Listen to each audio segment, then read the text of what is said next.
চট্টগ্রামে চন্দনাইশে গোয়ালঘরে আগুন দিয়েছে দুর্বৃত্তরা। উপজেলার হাশিমপুর ইউনিয়নের ১ নং ওয়ার্ড উত্তর হাশিমপুর পূর্ব সৈয়দাবাদ লায়লা বাপের বাড়ি মোহাম্মদ মোস্তাক মিয়ার একটি গোয়ালঘরে আগুন দেওয়া হয়। এতে তার ৬০টি গরু পুড়ে আহত হয়। সেখান থেকে একটি গরু মারা যায়।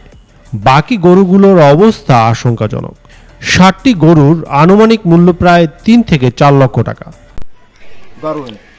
গরু ফুরি মানে এটা কিছু নাই আর দেখি এর মানে কি দেখো মানে কি জায়গাত মরি আর দিন এই অবস্থা দেখি মানে দুটাই বক্তি মানে লাহোরি আছে লাহোরি মানে ফুরিয়ে কি গরু ফুরি। শুক্রবার রাত ১টার দিকে হাশিমপুর ইউনিয়নের ১ নং ওয়ার্ড উত্তর হাশিমপুর পূর্ব সৈয়দাবাদ লায়লা বাপের বাড়ি মোহাম্মদ মোস্তাক মিয়ার বাড়ির এলাকায় এ ঘটনা ঘটে। এ ঘটনায় চন্দনাইশ থানায় লিখিত অভিযোগ দায়ের করার প্রস্তুতি নিচ্ছেন। ক্ষতিগ্রস্ত কৃষক মোহাম্মদ মোস্তাক মিয়া বলেন, তার গোয়ালঘরে মোট ৬০টি গরু ছিল। প্রতিদিনের মতো তিনি গরুগুলোকে খড়কুটা দিয়ে ঘরে ঘুমাতে যান। রাত ১টার দিকে হঠাৎ বিকট শব্দে তাদের ঘুম ভেঙে যায়। এ সময় দরজা খুলে দেখেন গোয়ালঘরে আগুন জ্বলছে। ওই সময়ের মধ্যে ৬০টি গরু পুড়ে যায়। ঘটনাস্থলে একটি গরু মারা যায়। বাকি ৬টি গরুগুলো আশঙ্কাজনক অবস্থায় রয়েছে।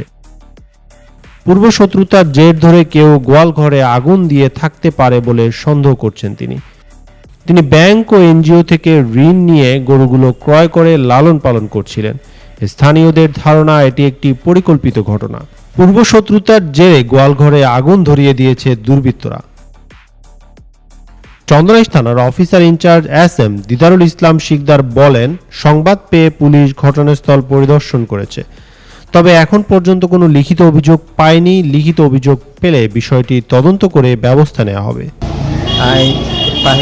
সৈয়দাবাদ ১ নম্বর ওয়ার্ড উত্তর হাশিমপুর আর গতলা দিয়ে ঠিক একটা অনুমান মানে আর গোয়ালঘরত সমেত দুশ্মনী করি অন দিয়ে কিন্তু আই ন দেখি তো গোয়ালঘরের সাইডে দিয়ে অল্প লাহরি আছে লাহরি মানে অন্ধরা দিয়ে গরু চুরি যাই না পারে কিন্তু আর ৭টা গরু লইলে মারা গিয়ে আর কিন্তু বাঁচিবার সম্ভাবনা নেই।